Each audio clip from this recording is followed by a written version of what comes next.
नमस्कार, मैं राजेश कुमार और आप देख रहे हैं हमारा सोशल मीडिया पेज, जिसमें आज बात लाल आतंकवाद का हिसाब कब होगा। आप कह रहे होंगे और सोच रहे होंगे कि मैंने लाल आतंकवाद क्यों लिखा है, मैंने लाल नक्सलवाद क्यों नहीं लिखा है। दरअसल अब समय आ चुका है कि नक्सलवाद और आतंकवाद के बीच का जो फर्क है उसको खत्म करना होगा। जो कल हुआ है बीजापुर में, जहां हमारे 22 जवान जो हैं शहीद हो चुके हैं और 35 के आसपास जवान जो हैं वो घायल हैं। ये पहली बार नहीं है, 2009 से लगातार इस प्रकार की वारदातें हुई हैं और देश के वीर सपूतों ने शहादत दी है। और यही वजह है कि मैं कह रहा हूं कि अब नक्सलवाद और आतंकवाद के बीच का जो भेद है, फर्क है, उसको खत्म करना होगा और इनसे आतंकवादियों की तरह ही हमें निपटना होगा। एक छोटी सी रिपोर्ट देखिए। लाल आतंकवाद का कब होगा हिसाब? नक्सलवाद नहीं, ये आतंकवाद है।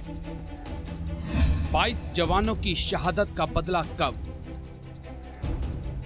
वक्त अब बदले का है। वक्त अब सोचने का नहीं, हमले का है। वक्त अब रोने का नहीं, रुलाने का है। वक्त अब बयानवीर बनने का नहीं, वक्त अब शहादत का बदला लेने का है। क्योंकि नक्सलियों ने यह चुनौती जवानों को नहीं, देश को दी है।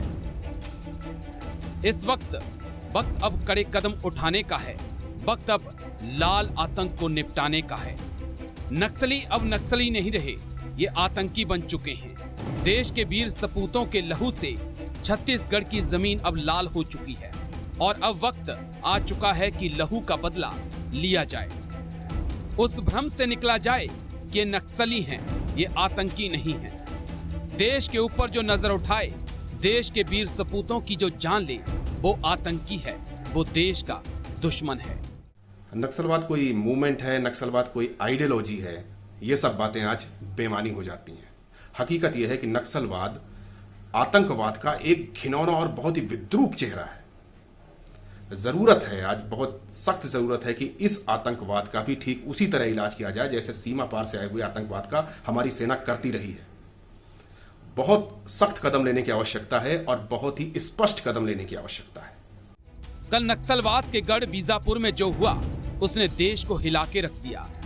सर्च ऑपरेशन पे निकले जवानों पर 300 से 400 आतंकियों ने हमला बोल दिया, जिसमें अभी तक 22 जवान शहीद हो चुके हैं और 32 से ज्यादा घायल हैं। जवान सर्च ऑपरेशन पे निकले थे, तभी 300 से 400 आतंकियों ने सुरक्षा बलों पर घात लगाकर हमला कर दिया। 4 घंटे चली मुठभेड़ में 22 जवान शहीद हो गए, 15 से ज्यादा नक्सली मारे गए, जिन्हें नक्सली ट्रैक्टर में भरकर अपने साथ ले गए। लेकिन वक्त लहू का बदला लहू से लेने का आ चुका है और देश के गृह मंत्री ने साफ कर दिया है कि बलिदान व्यर्थ नहीं जाएगा।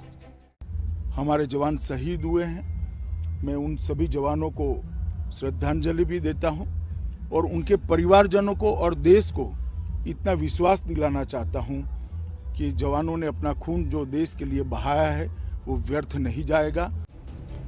चलिए अब आपको कुछ बड़े हमलों की जानकारी देते हैं। 2009 से अब तक 10 बड़े नक्सली हमले हो चुके हैं।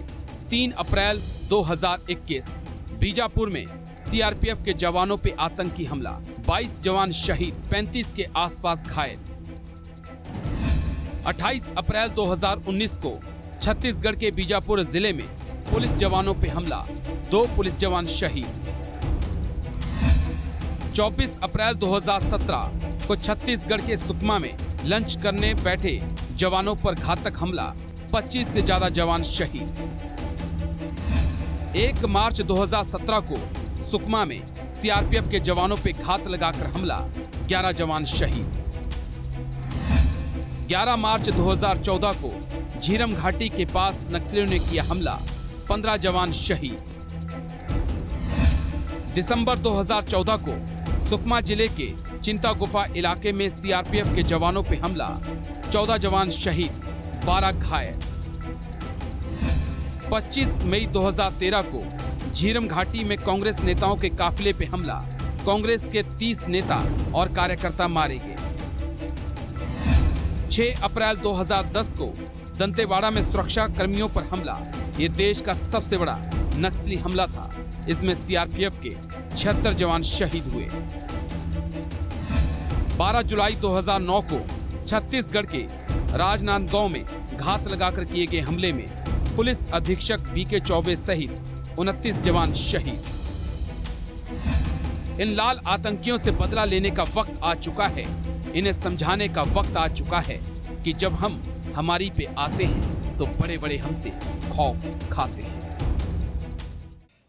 जो मेरे देश के वीर सपूतों का खून बहाएगा, लहू बहाएगा, वो आतंकवादी होगा और उसे आतंकवादी की तरह ट्रीट किया जाएगा। भाई, मैं राजनीति में बैठे बड़े बड़े नेताओं से भी ये उम्मीद करता हूं कि पिछले सालों की तरह वो बयान वीर ना बने, बयान वीर से आगे बढ़ के कर्मवीर बने।